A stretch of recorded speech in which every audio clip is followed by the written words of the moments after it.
Z Ewangelii według świętego Łukasza. Apostołowie prosili Pana: dodaj nam wiary. Pan rzekł: gdybyście mieli wiarę jak ziarnko gorczycy, powiedzielibyście tej morwie: wyrwij się z korzeniem i przesadź się w morze, a byłaby wam posłuszna. Kto z was, mając sługę, który orze lub pasie, powie mu, gdy on wróci z pola: pójdź zaraz i siądź do stołu? Czy nie powie mu raczej: przygotuj mi wieczerzę, przepasz się i usługuj mi, aż zjem i napiję się, a potem ty będziesz jadł i pił? Czy okazuje wdzięczność słudze za to, że wykonał to, co mu polecono? Tak i wy, gdy uczynicie wszystko, co wam polecono, mówcie: słudzy nieużyteczni jesteśmy. Wykonaliśmy to, co powinniśmy wykonać. Oto słowo Pańskie. Niech będzie pochwalony Jezus Chrystus.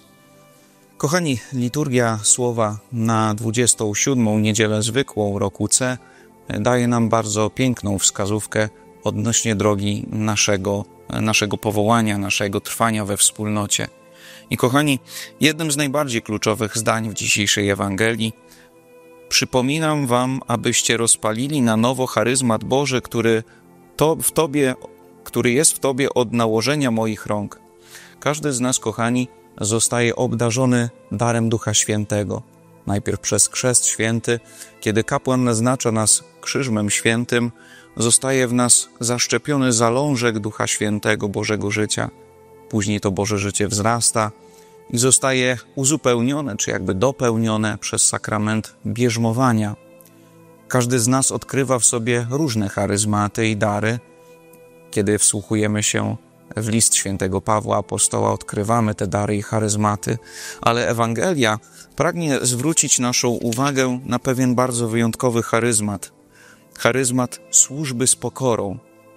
Otóż, kochani, często w naszej posłudze, często w naszym trwaniu we wspólnocie, kiedy odkrywamy w swoim życiu charyzmaty, czy to proroctwa, czy dar modlitwy językami, dar glosolali, czy dar nauczania, czy jakikolwiek inny dar Ducha Świętego, istnieje ryzyko, że działanie Ducha Świętego zostanie umniejszone przez naszą pychę. Niestety często grozi nam takie patrzenie na naszą posługę charyzmatami w kontekście tego, że ja jestem lepszy, że Pan Bóg obdarzył mnie darem Ducha Świętego i ja dzięki temu jestem od innych w jakiś sposób bardziej wybrany, w jakiś sposób lepszy. A zapominamy o tym właśnie, że jedną z najważniejszych rzeczy w posłudze charyzmatem, posłudze charyzmatycznej jest pokora. Zrozumienie tego, że tak naprawdę to nie ja się liczę, tak naprawdę to nie ja jestem ważny, ale ważny jest Bóg, który działa przeze mnie.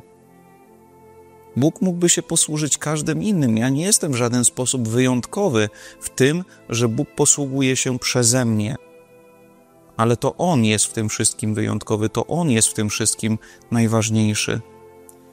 I jeśli my tego nie zrozumiemy, to nawet najpiękniejsze dzieło Ducha Świętego może zostać zniszczone, może zostać zaprzepaszczone, kiedy zapomnimy o tym, że tak naprawdę właśnie wszystko musi się oprzeć na pokorze.